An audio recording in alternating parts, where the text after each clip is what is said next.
How's it going, guys? I just wanted to do a little bit of a follow-up with our hearing that went on today in Maine regarding the exotic animal proposal that was made by Inland Fisheries and Wildlife Department.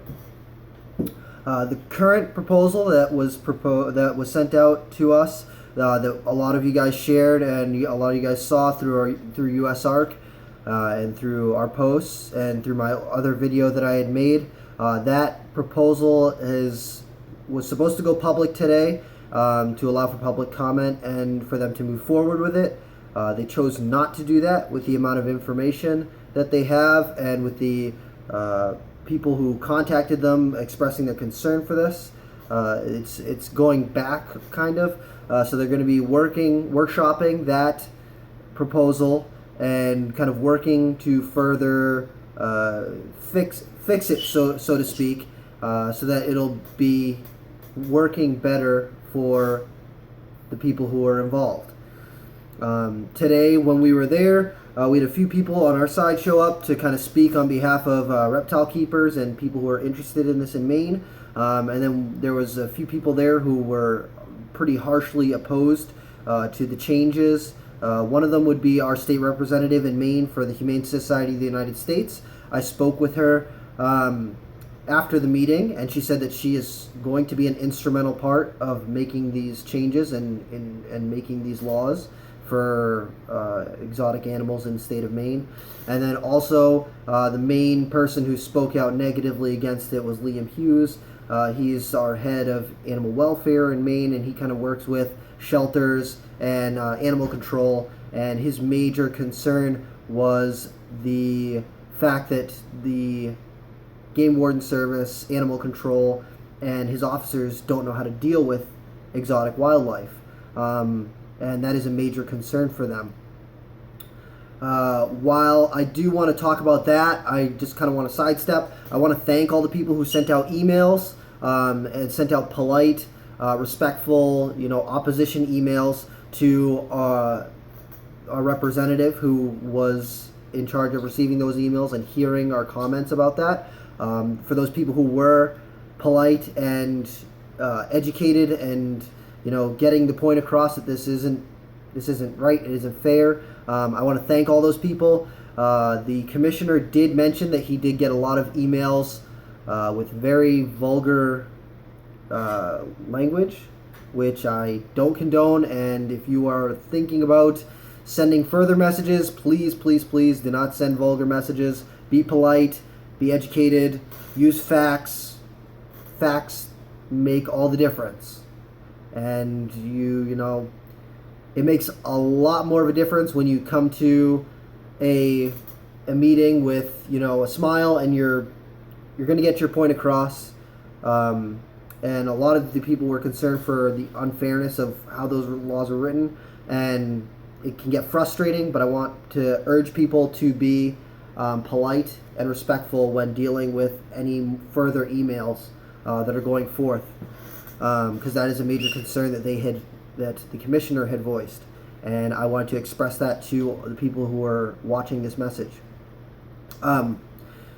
Going back, the people who were there for the Maine Herpetological Society, myself, Bob Dubois, Jeremy Bullock, and Jason Perillo, and we did get a chance to speak with the committee and to kind of give them a little bit of our side of things with some public comment. The full public comment for the proposed law, or what it's going to end up being, has not been decided yet. That'll be made more clear when we've got a more concise law to talk about. Because as of right now, they pulled back the way that it was written, and it's going to be workshopped. So going back to some of the opposition that we had, I'm just gonna play out the recording from the meeting today. And this is Liam Hughes. He's he's involved with the rescues and animal control in the state, and he is very strongly opposed to anyone taking care of any sort of exotic wildlife. My turn? Director of Animal Welfare. I'm on the opposite side of the coin. I don't feel owning of wild animals or exotic animals should be permitted, period. I understand these people's passion. They are very smart at what they do. They're very knowledgeable at what they do. And there's only a handful of people in the state of Maine that could possibly do what they do. And they're sitting in this room now. I represent the animal shelters and I represent the animal control officers, and we are not prepared for dealing with majority of these animals. We have Derek come up every couple of years to do training, and it's still not enough. If these animals are exposed to the public or first responders have to deal with them, they're not properly trained to deal with them. So I do think that some of these proposals are a good step, but they do need some tweaking. I'm Jim's counterpart over at Ag, and I have the same amount of angry phone calls and email messages as he gets, so I understand that we're probably going to be sharing a room in that special warm place. But I think going forward, the technical committee, I think, is an excellent idea, and maybe it should be broadened to include reviewing of the restricted species or unrestricted lists on a regular basis, because I think it's an excellent idea of having that in there. I think there should be a couple more things added for safety protocols for first responders for certain these animals, if they are going to be permitted, that there be a written safety protocol, work with first responders, animal control, police, fire. If you want to have a herd of elephants, you better make sure the sheriffs, the police department are well trained. If that aggressive male is going through Musket is now stomping through downtown, Gardner. So the only other thing I think that's going to give a majority of heartburn to the committee about these rules is about exceptions and conditions for therapy animals. I was on the task force for the integrity of service animals. At no point any of the federal laws mention anything about primates or anything else. It's basically service animals are considered dogs or specially trained miniature horses. Adding this type of language in here confuses an already confused system when it comes to service animals. It's a bad idea, and you're going to get a lot of pushback on it. Removing anything having to do with helper therapy monkeys is only going to save you guys a lot of headaches in the future. Because again, you're going to be working against federal guidelines with certain aspects of this. You're asking somebody to prove their disability, which is a violation of the Americans with Disabilities Act.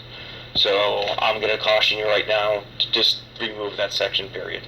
And I've already included some comments and our opinion back. But when it comes to people claiming that their service iguana or their service tiger is it's a service animal, they need to be allowed to permit it.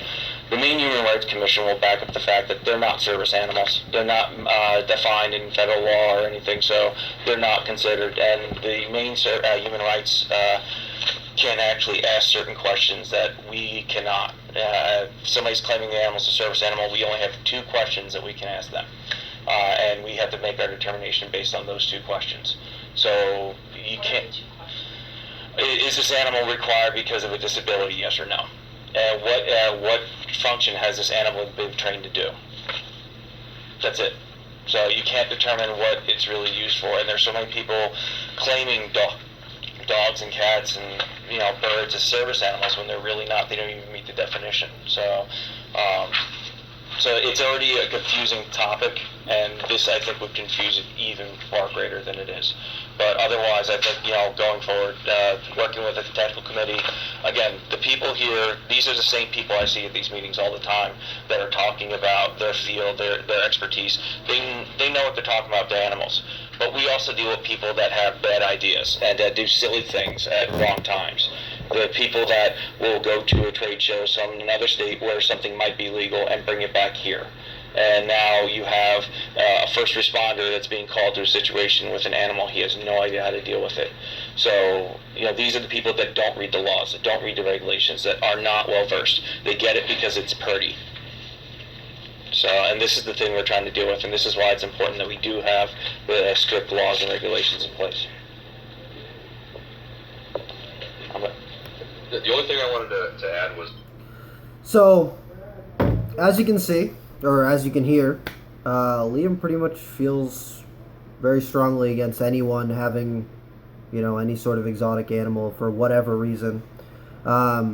Instead of, training their officers or, putting forth that effort to learn about them, just ban them. We shouldn't, just ban them. It's easier, so much easier.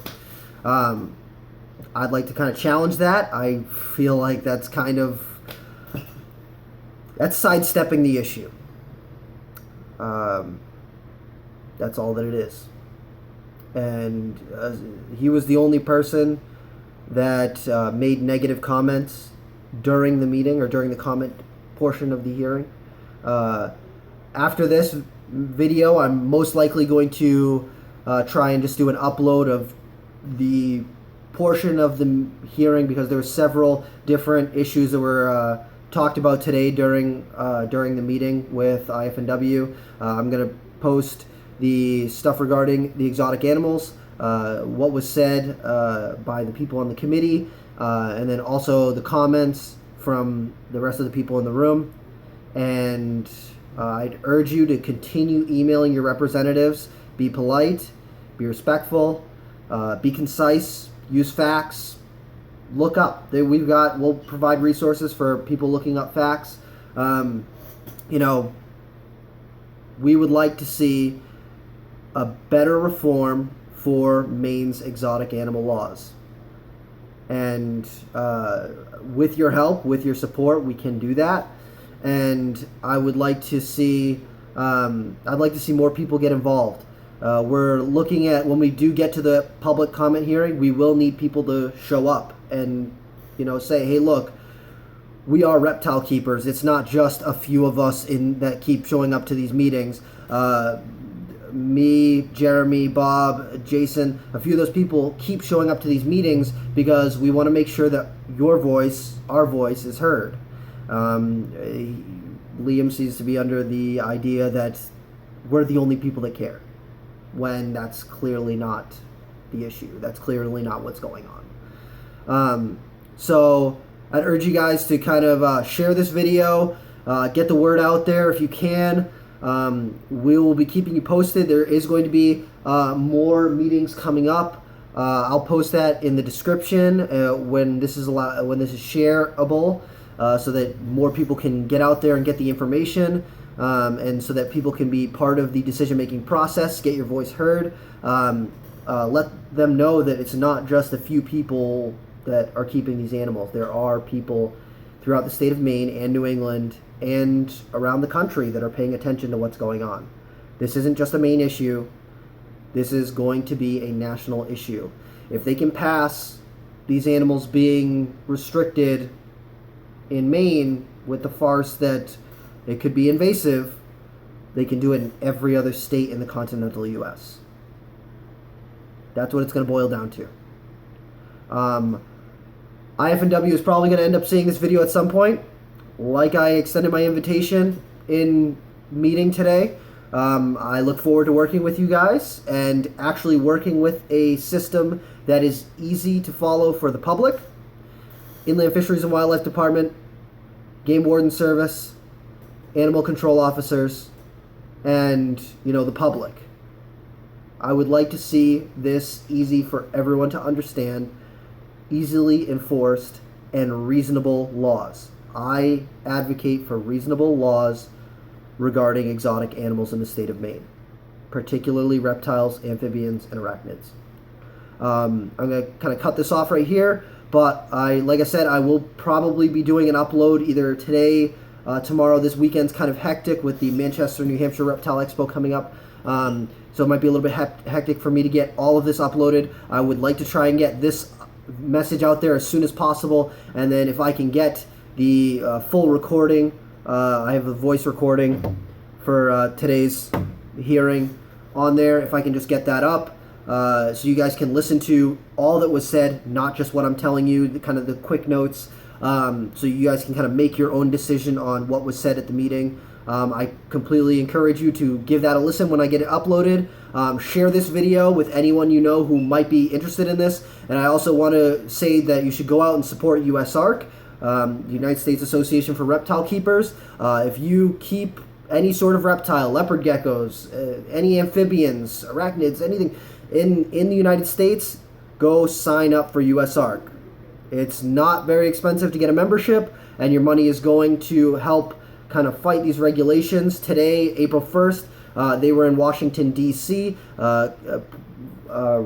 commenting on the injunction for the addition of the big constrictors to the Lacey Act. And I'm just eagerly awaiting to hear more about what is going on with that and their injunction with that particular law.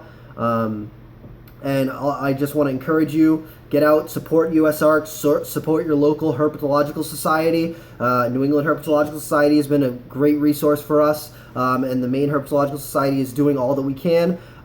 So I just want to encourage you guys to go do that. If you can donate to them, all of that is beneficial. Anything you can do to kind of get the message out there, I appreciate it. Anyone who could share this message, if you've sat through this, I really appreciate you taking the time out of your day to continue supporting us, and I hope that you will be following this and following us into what we hope to keep doing in the state of Maine. So, signing out, my name is Rob Christian. I'm the president of the Herpetological Society for Maine. Longtime educator, and I appreciate your support.